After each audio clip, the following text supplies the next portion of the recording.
पहलगाम हमले में आतंकवादियों ने लोगों से उनका धर्म पूछा था, जाति नहीं। ये कहने वाले बीजेपी के नेता अब ये बताएं कि अब आखिरकार मोदी सरकार ने जब जातिगत जनगणना कराने का फैसला ले ही लिया है तो क्या अब मोदी सरकार लोगों से घर घर जाके पूछेगी कि कौन जात हो, ब्राह्मण हो, राजपूत हो, यादव हो, दलित हो, पिछड़ा हो कि क्या हो, कौन जात हो, बताओ, हम लिखने आए हैं कि तुम कौन जात हो। वो आपसे आपका धर्म नहीं पूछेगी, वो पूछेगी कौन जात हो। और मोदी समर्थक ये डंका पीटने से बाज नहीं आ रहे थे कि जातिगत जनगणना जाति के आधार पर हिंदू धर्म को बांटने की साजिश है, सनातन धर्म के खिलाफ षड्यंत्र है। तो अब जरा वो बताए और लोगों को समझाए कि अब सनातन के खिलाफ षड्यंत्र, हिंदुओं के खिलाफ साजिश कराने का फैसला कौन ले रहा है? मोदी सरकार ले रही है।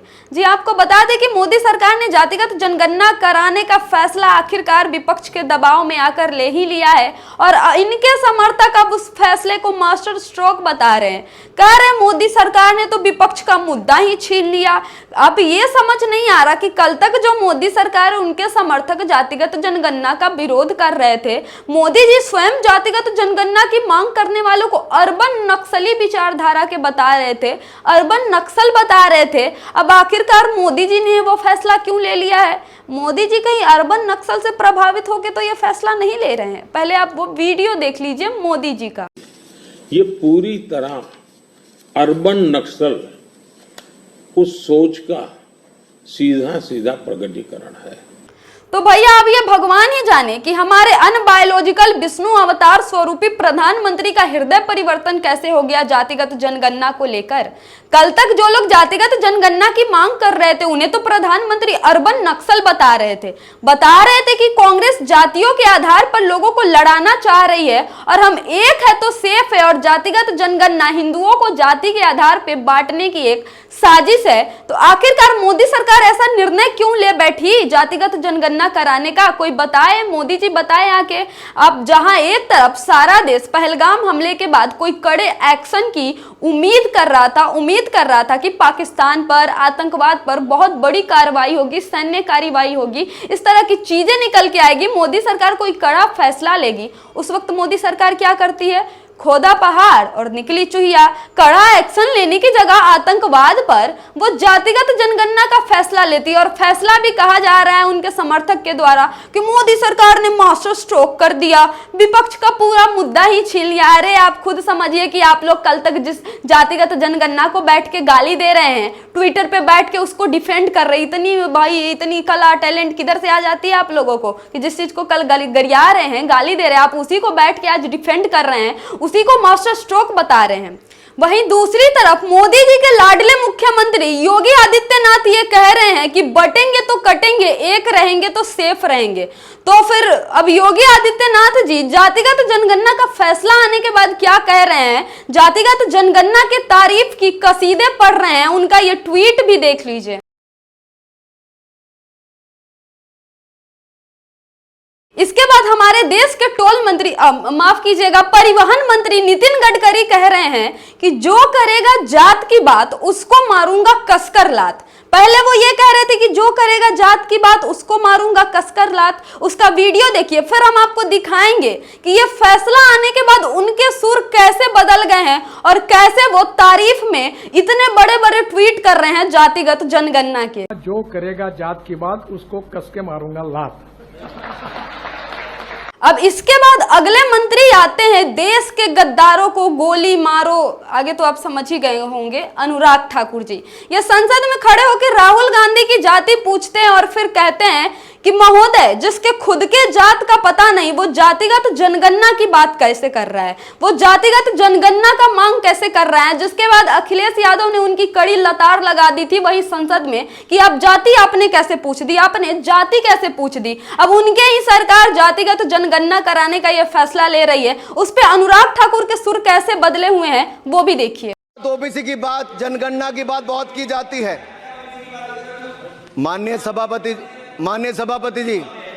सभापति जी, जिसकी जात का पता नहीं वो गणना की बात करता है।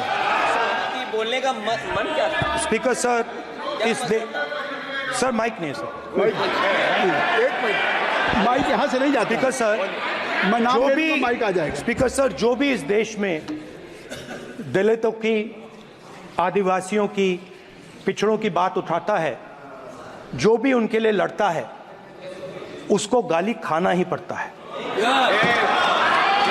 और मैं ये सब गालियां खुशी से खाऊंगा, क्योंकि महाभारत की बात हुई तो महाभारत में अर्जुन को सिर्फ मच्छी की आंख दिख रही थी, उसी प्रकार मुझे सिर्फ मच्छी की आंख दिख रही है।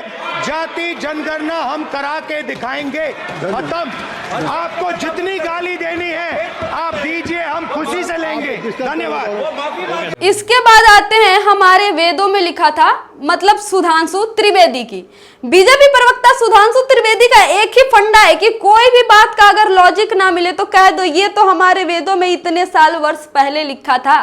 तो सुधांशु त्रिवेदी से मेरा एक सवाल है, सुधांशु त्रिवेदी जी, आप जरा ये बताने का कष्ट करेंगे कौन से वेद में जातिगत जनगणना का लिखा था कि मोदी सरकार ये निर्णय लेगी देश हित में कि जातिगत जनगणना से सनातन धर्म का विस्तार होगा, सनातन धर्म मजबूत होगा, हिंदुत्व मजबूत होगा। जरा उस वेद का अध्ययन करके वो बताइए कि ये कौन से वेद में लिखा था।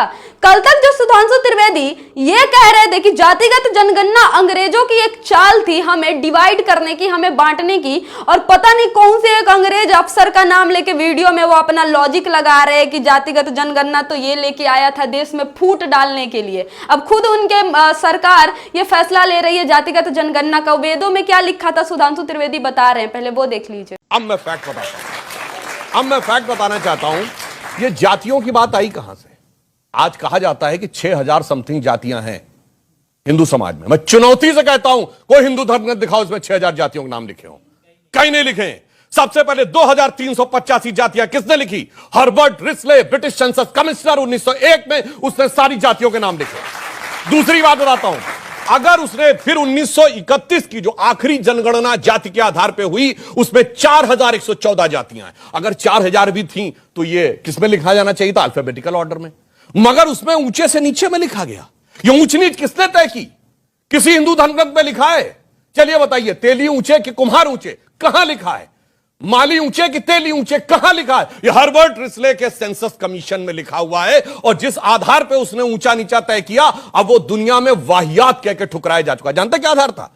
जिनका माथा ऐसा है वो ऊंचे हैं, जिनकी ठुड्डी ऐसी वो ऊंचे हैं, जिनका रंग ऐसा है वो ऊंचे हैं, जिनका कंधा ऐसा है, जो पूरी दुनिया में एब्सर्ड कर दिया गया वो। और उसके बाद जब आजादी मिली, सारे नेताओं ने, चाहे कांग्रेस के हो, सोशलिस्ट पार्टी के हो, समाजवादी, जो इन लोगों के साथ लोहिया जी, जनसंघ के, सबने कहा भारत में जाति के आधार पर गणना नहीं होगी, इसलिए 1951 ऑनवर्ड कभी गणना नहीं होगी। यस, दैट्स तो ये थे मोदी जी के कुछ बहुत ही चर्चित मंत्री जो पहले जातिगत जनगणना को लेकर कुछ और कह रहे थे और अब ये फैसला आने के बाद उनके सुर यू टर्न ले चुके हैं।